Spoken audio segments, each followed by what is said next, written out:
Hey gameheads, this year has been good for mobile games. In fact, gaming in general this year has seen a huge upgrade, and with all these incredible well-known games available, it can be easy to throw some genuine unfamiliar titles under the bus. That's why I wanted to make a video just for games that are not so noticed, underrated gems swept under by the avalanche of loud releases. This is the top 10 underrated mobile games of 2025. Let's get into it.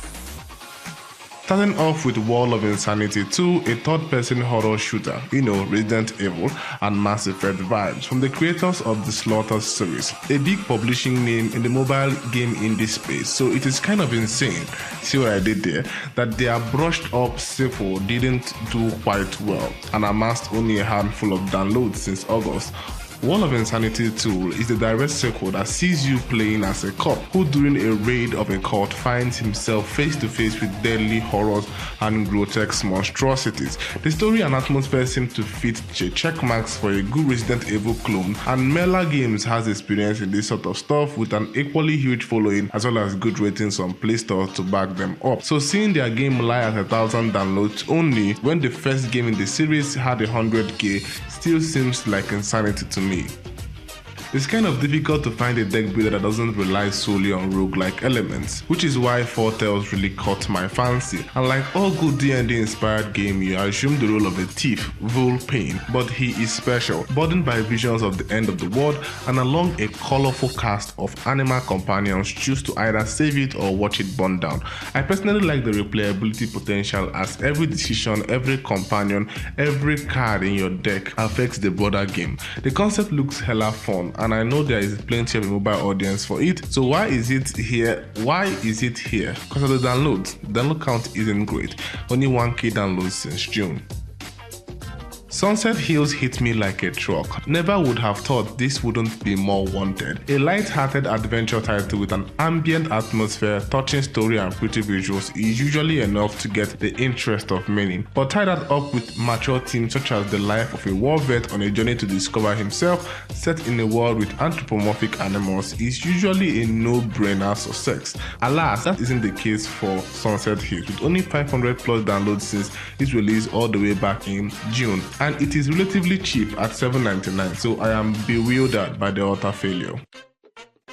Flamekeeper is a roguelite adventure title that really caught my eye when I talked about it a few weeks back due to its gorgeous visuals. Yes, I will agree that may be a shallow reason to pick up a game, but it is backed up with a good combat system that packs a punch. Although it has its flaws, it isn't by no means a flawed title. You play as Ignis, a lit clump of coal, on a journey to save the world of Obis by fighting off dark creatures called pixies and restoring the internal flame. Simple, short and fun in the right places. Maybe not so replayable, but at least a playable gem that does not deserve such an abysmal download count. From a roguelite to a funny detective point-and-click mystery adventure game, Darkside Detective FITD, another really surprising entry due to the sheer likelihood of its success. It is incredibly well received on PC with a hilarious and intriguing premise about a town bathed in supernatural wonders, but kind of too oblivious, or the narrator would say too stupid to see it. At the center of it all is a detective and his partner, a duo that solve these supernatural cases using weird ways like Viewing the Moon and the Ghost of Lovecraft. I know a lot of people like this kind of stuff, but like a brooding curse, everything done by these games publishers seems to be swept under the rug, brutally too. I'm talking 100 plus download across all their recent published games. Darkside Detective looks fun, and I wish more people took a look at it. Wargroove 2 is the turn-based tactical game that, although I didn't really have much interest in, I understood that there is a strong audience for this kind of game, and apparently it is an award-winning game, rightfully so, because it is packed with content, 20 hours of a story mode, a roguelike mode, and even local and online multiplayer. It was published by Chucklefish, one of the guys behind Stardew Valley Port, and I know tactical game heads will really like this, so why is no one playing it? It is sitting at a sad 1,000 downloads since its launch on July.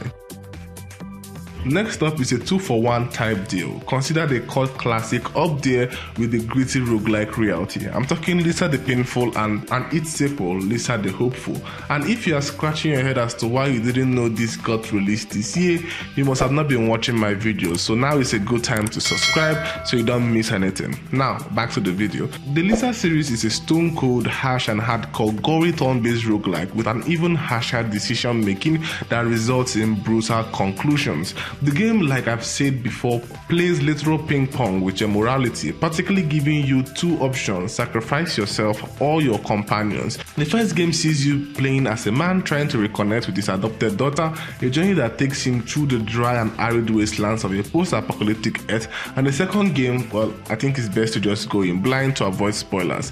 When I say this is a cult classic, I'm not kidding. So why it's stuck at a less than 100 download is completely bemusing to me. Although I understand why it isn't really that downloaded, a not so popular Japanese RPG with an expensive mobile release will have most heads turning. But War Trigger looks like one of the better ports this year. Taking the role of Cyan, a young man burdened by the gods with the mantle of warrior of chaos and an inevitable clash against the warrior of order, players will set out on the grand adventures to defy fate and save Trinity. It's a Japanese RPG through and through, bearing similarities with the Mana series, with retro old-time 3D graphics that still manages to look colorful and beautiful. Sitting at 100 downloads is sad, but then again, I would say it's deserving in a way due to this disclaimer right here. What happens when you mix Stardew Valley with the shenanigans of a 90s comic book? You get Super Farming Boy. This is an arcade puzzle game with a really goofy yet serious story. You play as Super, who an evil mastermind, I won't even bother saying his name, has kidnapped his mom, forcing you to walk the land now to raise enough money to buy her back, whilst dealing with the mastermind who is in charge of the land and is also collecting all your profits. I know it's goofy, but I think that it has its charm. Add that to the colorful graphics, fluid looking gameplay, and you got a recipe for success. But alas, no one is even playing it, still at 100 downloads for otherwise a really good game. And before we reveal our number one pick, here are a few honorable mentions. Dino Blitz, which is a cozy town management sim with dinosaurs, Trail of Gods, and these are great looking games that are really at the bad place right now. If you had to ask a lot of you the top 50 games you played as a child, a lot of you would mention World of Goo, the physics-based puzzler where you build bridges and other contraptions to get from point A to point B. Then why is no one talking about the sequel to that game that released sometime this year, promising to be bigger, better and other stuff? World of Goo 2 has a seriously rough release, only gathering 1,000 downloads since April, which isn't supposed to be the case thanks to its popular IP, but that's just how it goes, I guess. It didn't help that it was a bit expensive, but still is really underrated. And that does it for my top 10 underrated games in 2025. Which game did you think didn't get a deserved spotlight? Let me know in the comment section, and as usual, leave a like and subscribe, and I will see you in the next one.